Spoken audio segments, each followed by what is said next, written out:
Hey y'all, welcome back to my channel, Divinely Transformed, where healing is freedom and it begins within.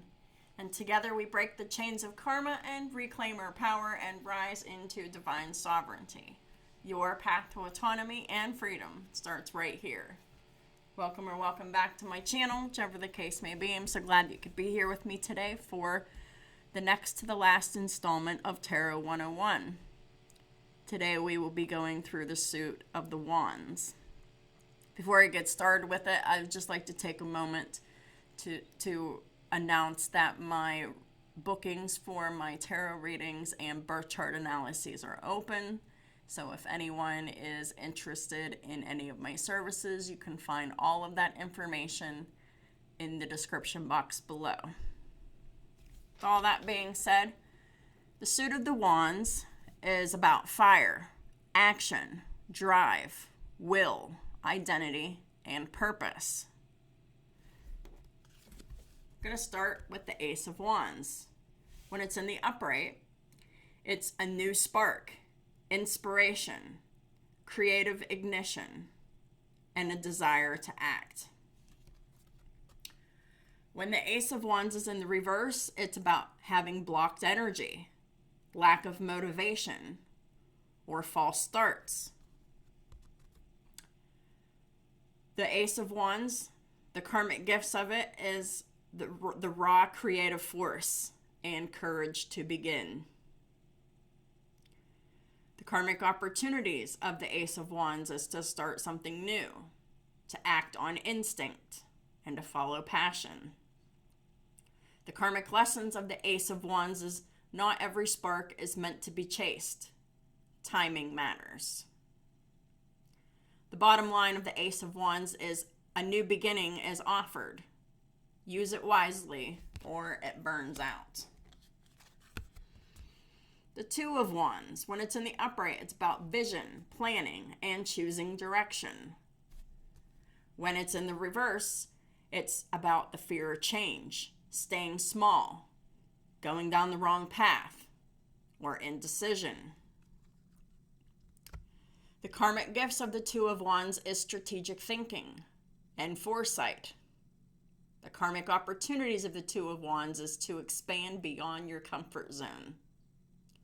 The karmic lessons of the Two of Wands is you can't grow if you refuse to choose. The bottom line is vision without action becomes regret. The Three of Wands, when it's in the upright, it's about expansion, progress, and waiting for results. When it's in the reverse, it's about delays, setbacks, and the lack of growth. The karmic gifts of the Three of Wands is patience with forward momentum. The karmic opportunities of the Three of Wands is collaboration and long-term growth. Karmic lessons of the Three of Wands is not everything arrives on your timeline. Patience is needed. The bottom line is you set things into motion. Now trust the process. The Four of Wands, when it's in the upright, it's about celebration, stability, homecoming. When it's in the reverse, it's about instability, tension, and the lack of harmony in the home. The karmic gifts of the Four of Wands is the ability to build joyful foundations. The karmic opportunities of the Four of Wands is to celebrate milestones and strengthen bonds. The karmic lessons of the Four of Wands is that stability must be maintained and not assumed. The bottom line is to enjoy the win, but keep the structure strong. The Five of Wands, when it's in the upright, it's about conflict, competition, and chaos. When it's in the reverse, it's about a loss, avoidance, unresolved tension, or passive conflict. The karmic gifts of the Five of Wands is to gain resilience through challenges. The karmic opportunities of the Five of Wands is to learn through friction and sharpen your skills. The karmic lessons of the Five of Wands is that not every fight is worth engaging. The bottom line is chaos can refine you or it can drain you.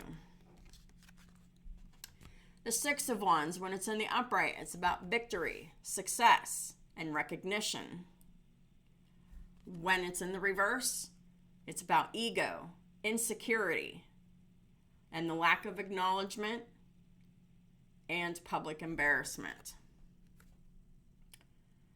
The karmic gifts of the Six of Wands is confidence and visibility. The karmic opportunities of the Six of Wands is for you to step into leadership. The karmic lessons of the Six of Wands is to stay grounded because recognition isn't identity.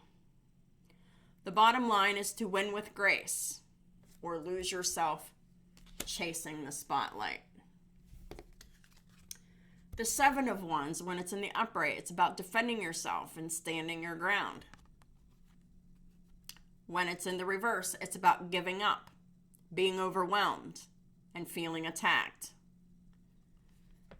The karmic gifts of the Seven of Wands is having strong boundaries. The karmic opportunities of the Seven of Wands is for you to defend your position.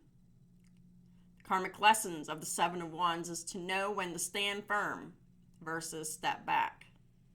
The bottom line is to hold your ground, but not at the cost of peace. The Eight of Wands, when it's in the upright, it's about speed, momentum, and communication. When it's in the reverse, it's about delays, miscommunication, scattered energy, and blocks of all kinds. The karmic gifts of the Eight of Wands is swift alignment with purpose. Karmic opportunities of the Eight of Wands is to act quickly and communicate clearly. The karmic lesson of the Eight of Wands is speed without clarity creates chaos. The bottom line is that things move fast. Be ready or be overwhelmed. The Nine of Wands, when it's in the upright, it's about persistence, resilience, and taking your last stand. When the Nine of Wands is in the reverse, it's about burnout, exhaustion, and being defensive. The karmic gifts of the Nine of Wands is gaining endurance. The karmic opportunities is to push through your final challenges. Karmic lessons of the Nine of Wands is that rest is not weakness. The bottom line is that you're close, but don't destroy yourself getting there. The Ten of Wands, when it's in the upright, it's about burden and overload and responsibility. When the Ten of Wands is in the reverse, it's about releasing, delegating responsibilities, and recovery from burnout. The karmic gifts of the Ten of Wands is gaining strength under pressure. Karmic opportunities of the Ten of Wands is to let go of excess weight. Karmic lessons of the Ten of Wands is not everything is yours to carry. The bottom line is drop what isn't yours, or it will break you. Page of Wands, when it's in the upright, it's about curiosity, exploration, and new ideas. When the Page of Wands is in the reverse, it talks about immaturity or the lack of direction. The karmic gifts of the Page of Wands is enthusiasm and discovery. Karmic opportunities of the Page of Wands is for you to try something new. The karmic lessons of the Page of Wands is that passion needs discipline. The bottom line is curiosity is powerful if you follow through. The Knight of Wands, when it's in the upright, it's about action, adventure, and bold pursuit. When it's in the reverse, it's about impulsiveness, recklessness, and even anger. The karmic gifts of the Knight of Wands is having fearless drive. The karmic opportunities of the Knight of Wands is to take bold action. Karmic lessons of the Knight of Wands is that not all action is wise. The bottom line is move fast, but not blindly. The Queen of Wands, when it's in the upright, it's about confidence, independence, and magnetism. When it's in the reverse, it's about jealousy, insecurity, or dominance issues. The Queen of Wands, the karmic gifts of it is having charisma and self-assurance. Karmic opportunities of the Queen of Wands is to lead with authenticity. The karmic lesson of the Queen of Wands is that confidence does not equal control. The bottom line is to own your power, but don't weaponize it. The King of Wands, when it's in the upright, it's about leadership, vision, and authority. When it's in the reverse, it's about tyranny, arrogance, and the lack of follow-through. The karmic gifts of the King of Wands is visionary leadership. The karmic opportunities of the King of Wands is to build something lasting. The karmic lessons of the King of Wands is leadership requires responsibility. The bottom line is to lead with purpose or to lose respect. So overall, fire teaches action leads to expansion, leads to challenge, leads to mastery. And it's about learning how to use your willpower without letting it use you. So that is what I have for y'all for today. If this resonated with you, if you liked it, if you learned something from it, please hit that like button as it helps my channel out tremendously and I do appreciate it. If you'd like to leave a comment, I'd love to hear from you. If you haven't already subscribed, please do. Thank y'all for supporting me on all my platforms and all the ways that y'all do. And I'll talk to y'all soon.